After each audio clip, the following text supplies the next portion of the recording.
Welcome back to The Contender, where we sit down with leaders who are rising to the challenge in public service, in policy, and in life.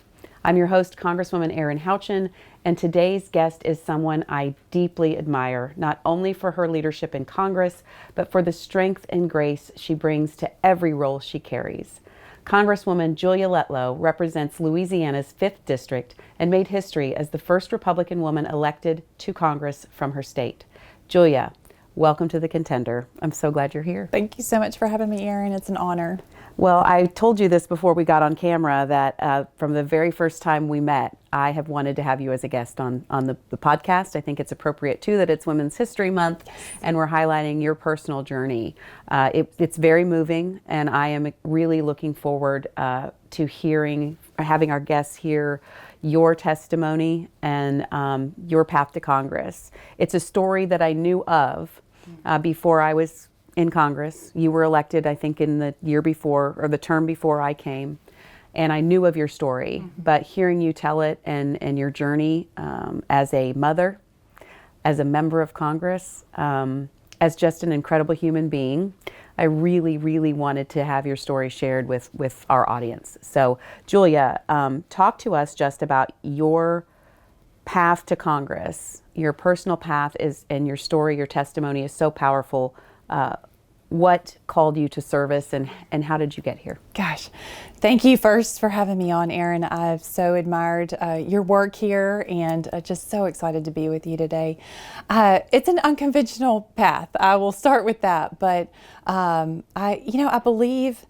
always believed this. I'll start here, is that the Lord has a purpose and a plan for every single one of our lives. And I've always believed that so strongly, the Lord's sovereignty in everyone else except for me for some reason. You know, it's just so hard to believe that everything is working to the good of our lives personally. And so it's so easy for me to believe that for everyone else, including my husband, and his journey to Congress. And so I'm pretty sure that Luke popped out of the womb knowing that he wanted to run for Congress one day and took all the correct steps, devoted 20 plus years of his life to make it here. And gosh, it was just the honor of my lifetime to be a partner with him in that process. But, I won't go all the way back to 5th grade, but I'll start, at a reasonable place. Yes, right. We've got like an my hour. Path here. Yes. So I see it so clearly now, Erin, how every part of my life was the Lord preparing me for such a time as this. And again, looking back now, we talk about the tapestry and how you can't see it at the time, and you just see it from the back and all the threads, none of it makes sense. But then once you turn it over and you see how everything was working towards His purpose and His plan for your life. So I'll start in college. I come from the most amazing family. I'm so blessed. I have these 2 wonderful parents who just poured so much love and support and stability in our lives. And I have my older sister, April. She's 4 years older than me. And my younger brother, Jeremy, was about 3.5 years younger. And we were so close, so tight. Just the 2 of you? Yes, all 3. Yeah, there were 3 of us. Yeah, and just the most idyllic childhood. Yeah. And just each other's biggest fans. And so I was a junior in college, and my parents were away. They were about to board a cruise ship in Florida. They were at that point in their lives where they were having a great time. And so my brother was under the care of my sister. She had been recently married, and I was in college, living my best life, having a great time. And I received one of those phone calls that just rocks your world, that you, for some reason, never think that you'll receive. But every one of us, unfortunately, will go through a tough time. And so I received a phone call that my brother, Jeremy, had been killed in an automobile accident when he was 17. And it was right before my 21st birthday, and I just remember hitting my knees and just all the emotions, shock, and just couldn't breathe and all those. I won't go into all of it, but I cannot imagine. Yeah, It's very hard to imagine. I mean, we've had, as you said, we will all go through this right at some point, losing someone absolutely that is very dear to us. Absolutely. Parents. Yes. And Yeah. but at that time in that your age, life too, you just in that don't think age, that's real. You just, and you really you feel invincible. Absolutely. And you just don't, you'll never see it coming. Absolutely. So that must have been Oh gosh, so it difficult. was. But I love to share this story because it's just a testament to people's faith and just why my parents are my heroes. We went to the hospital. My sister got a call around the same time that just said go to the hospital. They didn't tell her what was going on, and so I was just inconsolable, crying, all the things. But then when they take you into that small little interrogation room, and I see my dad's best friend dialing away on the phone, and that's when it hit me. Oh no, somebody has to tell my parents. And I looked at my sister at the time, and she was going through all the same things that I'd just gone through an hour prior. She couldn't stop crying because she figured out what had happened, and he was staying with her during that time. Yeah. So she was trying to catch up on everything that had transpired. But I was told over the phone in just a very, I need to find the right word, but it was, no one should be told that, I think, over the phone. And so I just thought, okay, somebody needs to share this with my parents who somewhat understands the love that we feel for Jeremy, and knowing that this is going to rock their world for the rest of their lives will never be the same again. But it was important to me that it come from a direct family member and not an acquaintance. And so I told Mr. Terry, as he was dialing away, I said, would you please make sure it's one of us that tells our parents? And so shortly thereafter, they did get them on the phone. This was before cell phones, and so they said, he came in and said, Julia, it's time. And I just had this peace that you can't explain, that peace that surpasses all understanding. And I want to just say that I have felt this. I have felt Yes. that when my grandparents passed. Yes. They were in a car accident. Yeah.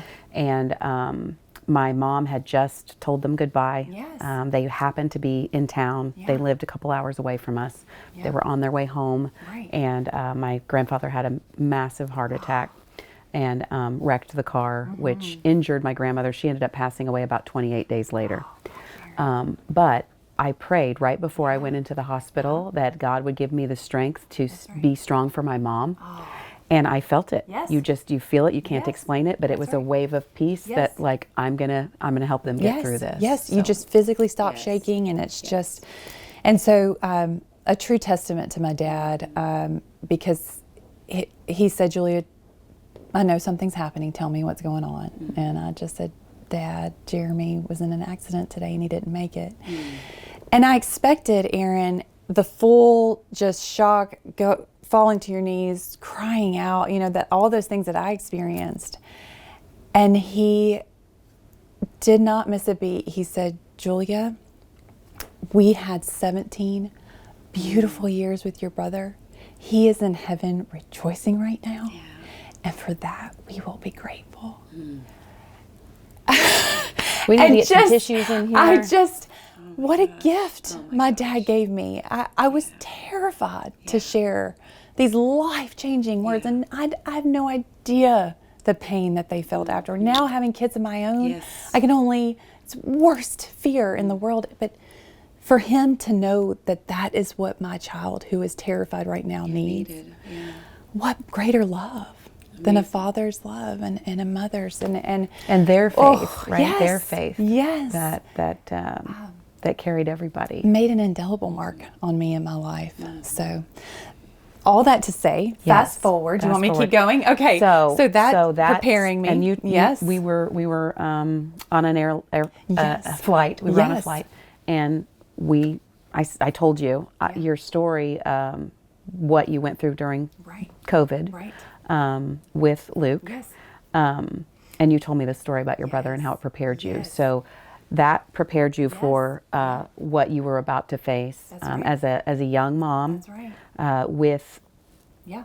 Were you pregnant at the time, and then you had your son? Yeah, no. So Jeremiah was 3, and Jacqueline, it was right before her first birthday. Right before her first birthday. So you were a young mom. Yeah. And if you'd I'd love to just back up one more little point, which is really important about the Lord preparing me. So I always knew I wanted to be a college professor. So I went to graduate school and I had these amazing professors at the time when I was grieving the loss of Jeremy.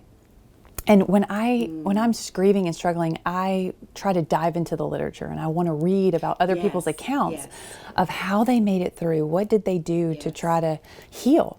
There wasn't a lot out there on sibling grief. There's a lot about losing a parent or losing a child or losing your spouse, but there just wasn't much out there to glean from. And so I had these amazing professors who said, why don't you write about it, Julia? And it was twofold for me. It was cathartic. Writing about it helped me heal, but also was able to contribute to a deficit in the body of literature. That parlayed into a PhD program where I went for my dissertation and interviewed 5 different families who had lost a direct family member and asked them, it was qualitative, and asked them, how did you find meaning after such a tremendous loss in your life? And they poured into me, and I was able to write all of these words of wisdom that they imparted in me. And for God to have put those professors in your path. And these families. And the families in your path. So fast forward 20 years later, and here I am yet again. I remember getting the phone call that we had lost him, and I was like, Lord, don't I get a pass? You know? But that is not part of the story. And so I'm just sitting there on my knees again, just pleading, how am I going to move forward? How am I going to? But I hear this whisper from the Lord, Julia, go back and read what those people told you all those years ago. I was like, you've got to be crazy. But so I did. And the answers were leaping off the pages. I mean, when you can find a way every day to get up and get outside of yourself, when you are going through one of life's greatest sufferings and moments of crisis, find a way every day. Put your makeup on, put your clothes on. Put your feet on the floor. Get outside of yourself and serve other people. There the answer lies. That is when true healing starts to happen. And wow, and then this door opening up. I never in a million years thought that the district would say, hey, Julia, you're qualified. Yes. You should really do think this. about this. And I remember Luke always saying, Julia, you have the qualifications, you have what You have it takes, everything you need. but also you have the desire to serve. Promise me, if the opportunity ever arises, that you will run through the door. Wow. And the door swung open, and Erin, I ran through it, and to say that it's the hardest thing, one of the hardest things, but the Lord provided. I want to stop you there for just a second, because some of our listeners or viewers might not know. Your husband Luke, ran for Congress. Yes, I forgot to tell you that. Yes. Got elected. It's okay. It's part of the story. Yes, it is. But your husband Luke ran for Congress. Yes. He got elected in November of 2020. And got COVID. Yes. So he died of COVID. Before he was able to be sworn in. 5 days. Really? 5 days before he got sworn in? Wow. Yes. So then you have 2 young children. How old were your children at the time? 3 and about to turn 1. Okay. Oh yeah, you said that. Yeah. So your children were very young. You've just lost your husband. Right. You had plans, I'm sure, together Right. about how he was going to serve in Congress. That's right. And now you have to figure out what you're going to do next. Absolutely. Not only to honor Luke, but also with your children and providing a future for them. Absolutely. And so you could have said, it's not for me. Right. But I think it was precisely for you. Absolutely. I really do. And you are honoring Luke's legacy every day in your service. But walk us through a little bit, if you don't mind. When did he get COVID? Like, what's the timeline of when he got sick relative to the election? And then I know you had several people that said, it's you. You have to take this mantle and and you did, and we're so grateful. Sure. But can you walk us through that a little bit? Absolutely. So COVID just was weird times, and let me preface it with this. When I share my testimony, especially with young women out there, I say one of the most important, if not the most important decision you will ever make in your life is who you decide to marry. Choose wisely. Choose someone who is a partner to you, who is a champion with you, believes in your dreams and you believe in theirs, and you encourage each other, because Luke and I, we had that beautiful relationship. And it wasn't perfect, no marriages, but we were each other's biggest fans. And prior to him, when he announced that he was going to run for Congress, and this had always been a part of the plan, he was the chief of staff before for our predecessor, Dr. Ralph Abraham. Wonderful man, and they were gearing up for Luke to take the mantle. I'd been approached by a board member, so I was climbing in my career in academia and administration, and a board member called me one day and said, "Julia, the current president is about to retire, and we think that you should be interested and put your name in the hat to become the next president of the university." And I was like, "Get out. That is no way." And they said, "No, we really do." So I went home to Luke that day. I'll never forget it. And I said, "Honey, you are not going to believe the craziest phone call I got," right?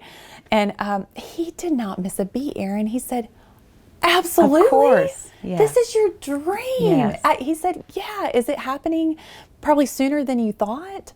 Sure, but go for it. And I promise you, you're going to learn something through the process." And so I remember I was struggling, Erin, with those imposter thoughts that we face a lot of times as women, especially. Not only was I dealing with those thoughts, people were actually verbalizing them to me. So Luke was running his campaign concurrently as I'm running my campaign to be the president, calling people, everyone he calls, "Yeah, sure, checks in the mail, we're with you." And I'm calling, they're like, "Don't you have two small children? Yes. Isn't your husband running for Congress? Are you sure this is what you want to do?" Same kind of phone calls, same kind of conversations. Who's going to take care of your children? Right. Or, shouldn't you should maybe not do this. Yeah, exactly. And I've talked about that. Yeah. But so I just remember, I'll never forget, Erin, where I was one of those middle of the night feedings, and I was looking down at my daughter and I'm rocking her back to sleep, and it was no joke, midnight. I had to turn in my application to say that I was going to run for president, and I'm looking down at all those thoughts just going back and forth, and I looked down at my daughter, and I know it was a God thought, because you just know when they hit, and it said, "What would you tell her to do in 40 years? Would you tell her not to go for her dreams because she's afraid? Or would you tell her, if the Lord opens a door, you don't walk through it, you run through it?" And I did it. I put my application in. Great. And Erin, when I tell you, that was one of the hardest experiences I've ever been through. I mean, you talk about faculty can be vicious, all the different constituents. Nobody wanted me to get it, And so that's worse than running for Congress. Yes, and so then I made it to the finals. It was great. incredible. And Luke was so instrumental in helping me craft this vision and rethinking, I know we're going to get to education later, but rethinking a university's role in a region. That he said, "Go back, Julia, look at the history of why these regional universities were created in the first place, to be able to lift a region out of poverty." And so I'm sitting before this whole board sharing this vision that I could tell that they'd never even pondered before. Luke is sitting right beside me. He's like, "Dang, who is that?" But that's my passion. And guess what? I didn't get it. Yeah. After you put yourself out there, yes, you did not fail. Erin, You I'm learned. telling you, You learned. I grew Yes. more Yes. in that experience. And again, God setting me up for the next venture, the next door to open. Little did I know it would be in Congress. Are you kidding me? But wow, what an incredible experience. Amazing. To look back and see the Lord's hand. And and going back to your question about leading up to Luke, I know for a fact, and while I would give anything to have Jeremy back and Luke back, there's no way I would have had clarity or sound mind to be able to make such a monumental decision to run for Congress if Luke had been my first loss. because I'd been through grief before, and I Yes, knew got that. this Oh, wow. physical pain that you feel of shock and pain right after you lose someone. I said, Julia, you know that this is temporary. You're not going to feel this way forever. You have to make decisions for the betterment of your family right now, because you become the sole provider, and you become. But so there wasn't too much time, to answer your question, between when we lost Luke. I think he started running a fever. He was doing a media interview in our kitchen. Was this before he was elected or after? He was elected. Okay. He was doing a media interview. I'd just gone shopping to buy my outfit to go to the White House Christmas party. Oh, nice. We were so excited. Oh, my gosh. And I remember he was doing a media hit in our kitchen because it was COVID. And he said, honey, I feel like I'm running a temperature. And my heart sank. And I said, okay, well, finally, it's our turn to deal with it. So many families had already dealt with it. And so he went and was tested positive, and went upstairs to quarantine away from us. Because again, I had these two babies, you know, and my parents had it at the same time, and I'm worried about them, and you know, so all the things. Never in a million years thinking. I mean, Luke had no pre-existing conditions in the health of his life. 41 years old, just turned 41. And it just snowballed, progressively got worse. And I remember going upstairs, and he said, honey, I think it's time to go to the hospital. And he was the best sick person. I'm a terrible sick person. I fall into the fetal position and cry out for my mother. He, on the other hand, you know, would just get through illness and was fine. And for him to say that, I knew it was really rough on him. And so I remember driving to the hospital, and he got emotional because he was going to miss Jeremiah's first Christmas that he could remember with us. And Christmas was his favorite time of the year. And How long was he sick before you went to the hospital? It was about 10 days, 10 or so days, that it just progressively got worse. And our family physician, who's a dear friend of mine, you know, he kept going in to get x-rays, and he said, Julia, it's time. He's really sick. And so we spent Christmas in the hospital, and we had him taken over to LSU in Shreveport, and they graciously allowed me to be with him. Oh, wow. A lot of people were not afforded that. And I was able to just be with him and comfort him and pray over him and say goodbye to him. Sorry.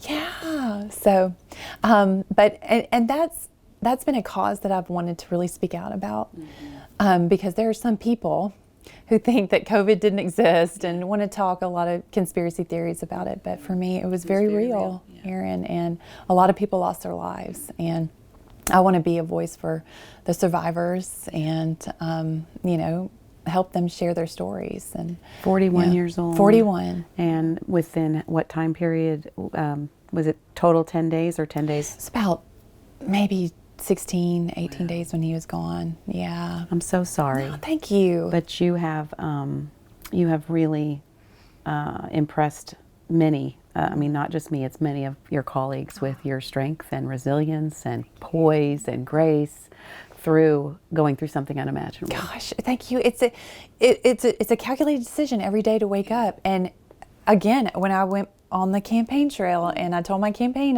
advisor, I said, get ready, because he ran Luke's campaign. Luke ran his campaign, but he was, but I said, this is going to be a completely different experience this go around. And I had to answer the kid question, and it came from a great place. People were really concerned for me. But I think this experience, you know, to be an example to your children that when life knocks you down, because it will for all of us, you have a choice to make, a pivotal choice in that moment. Do you cave into yourself, or do you get up every day and choose to move forward with faith and hope? And that's the kind of example I want my children to see every single day. And you come out stronger for it, more refined. When you walk through fire, there's no way to not be transformed by it if you let it. Well, and you're such a great mom. Your kids are so wonderful. I love seeing them here. It's really, really nice to see. It's been so great. Yeah, they're great. I mean, just incredible what you've accomplished. PhD, member of Congress. Champion for, if we can maybe turn to some of your legislative work here, which is equally impressive, the Parents' Bill of Rights. Yes. We passed that it was one of the first bills that we did. I was happy to support it. You were a happy to champion. celebrate You did. in committee when it passed, You and then did. again on the House floor. So, what motivated you on the Parents' Bill of Rights? Sure. And where do we go from here? Sure. I think what motivated me is the same thing that motivates you and that motivates every parent across this country. It's the faces of our little ones. And us mama bears up here know that when our children aren't protected, that's when we come in and step in big time. And this was one of the examples of what happened during COVID that we didn't see coming. Was that for the first time, parents were sitting at the table with their children and working through their curriculum with them. And not so much in Louisiana and probably not in Indiana, but across the country, parents were mortified with what they were seeing. And not only that, they took it to their school boards and said, this is not okay, what my child is being taught or not being taught. I want to voice my concern. Well, when they did that, they were attacked by their own government, Erin, and labeled domestic terrorists. I mean, we saw this play out in Virginia Oh my gosh. for doing the right thing Yes. and going to their school boards to voice their concern. That should not happen in America today. And I'm so glad that it's not happening anymore. Right. But Yeah. it took leadership like pushing Absolutely. forward the Parents' Bill of Rights, That's right. the House Republican Yeah. led legislation, It was. led by you, Yeah. that said no more. No more. No more. Parents should always have a seat at the table when it comes to their child's education. We should always be able to view their curriculum. It doesn't matter if you're in a public or private institution. You should be able to see what your child is being taught. If you have an issue with it, you can lawfully go to the school That's board right. And without ask fear of for it. repercussion. Yes, and see it. Yes. And some states did take some action on that Yeah, front. yeah. But to have federal legislation that That's said right. this is what we're going to do. That's right. It's about transparency. Yes, Yeah. and protecting That's it. kids. That's I mean, we it. had several too that parents weren't informed about. Right. Some very difficult situations involving locker rooms and things like that just became Should not unsafe for happen. some students Right. that they just weren't informed. And so I commend you for leading that charge. Thank you. I was It was an proud to be honor. part of it. I said something like, I call it the education industrial complex. And I'm really hopeful that we can restore power Yes, to states and that's to right. to parents, to local communities, yeah. and out of the hands of federal bureaucrats. Amen. I really hope we can get to that Amen. place. We're headed in the right We direction. are headed in the right direction. That's absolutely right. Yes. What are there other policy issues that you're particularly passionate about that you want to highlight for us today? Oh gosh, I won't bore you with all the specifics, but I just want to be a champion for my district. You know, when I go home and I love the question, what's been the most surprising thing that you found serving up in DC? I said, it's the people. And you won't see them on television. Yes, we all do our media hits, but they're 5 or 10 people on the outskirts of each side. Yep. And they soak up a lot of attention and media time. And that's really what the rest of the country feels, that we're all just up here fighting all day long. And Erin, I was so pleasantly surprised when I came up here and found amazing people just like you who we just want to do a good job for our district. That's exactly my same experience. Yes. I mean, 400 or so amazing people Yes. on the other side of the aisle too. And people just wanting to do a good job. That's really every day. And I think when you know how precious life is, you can't go through loss and not realize that all we have is this one moment, this very day, to do the best job that we can. And so all of those experiences have changed the way that I live, but also the type of legislator that I want to be. I want to make just every single second count for the people that I represent, and it is not lost on me. This is not my seat. It's theirs. Yes, absolutely. It's the people's seat. And I want to be a good steward of their tax dollars. I want to do a great job on appropriations to make sure that those dollars are coming back to them. So I work a lot on that. But most importantly, I want to be a strong voice for them. And you are. Oh, thank you. Are. I'm trying. You are. I'm trying. I think, that's been my same experience too. It's one of the most surprising things to me is, and another thing, walking into the House floor, there's 435 Yeah. people who represent every corner That's of right. this country, and we are representative of our districts. That's right. From, one side of the aisle to the other, all the way across the spectrum, we represent our districts. And we do. There are lots of patriotic people here, Yes. really on both sides of the aisle, right. that want to represent their districts well. And I think that's all we can do, right? We're never going to be able to. And my daughter, she was very young at the time, she's 19 now, but I was a state legislator, and she would, I talk very openly with the kids about our service, and it's a family deal, and they're sacrificing for the service that we're in. And somebody wrote on a Facebook page that I need to represent all of my constituents, and I do. I do. And Elaine, she was probably 8 or 9 years old, she said, "But Mom, what if they don't agree on everything? Then what do you do?" And that's why it's we have to do our best with the information that we have to make the best decision we can to benefit the most people. And that's how I approach it, right? You're never going to satisfy everybody 100% of the time, and you can't satisfy everybody all at once. But I can work as hard as I can to take in the information and make an informed decision that I feel is in the best interest of the most people. Absolutely. And I think that's all we can. Beautifully said. That's all we can Yes. do. Well, thank you for joining us. I'm just so pleased to spend this time with you. There's our buzzer. It's time. It's time. School. Yeah, that's right. That's the lunch Saved by bell. the bell. It's the lunch bell. No, that's the floor bell. Let's let that ring, and then we'll get back to it. The last question I usually ask, this podcast is called The Contender. Contenders are people who rise above a challenge. They really work hard to tackle things that seem like very insurmountable, and you just go after it. It's a family motto of ours, which is why the podcast is called The Contender. Yes. Family motto, which some of our listeners have already heard, is contend, work hard, have fun. We try to live by that. Like contending for your faith, you have to contend in everything that you do. Right. And so who is someone who has been a role model for you in your service and is a contender to you, and why? I've already touched on it, but I had no doubt my dad, both my parents. My mom is my best friend, but my dad taught me how to be an achiever. And, when no dream is too big, and, you may not always get it, but you're going to learn something through the process. And when the Lord puts something in your heart, go for it. I promise you will listen to the voice.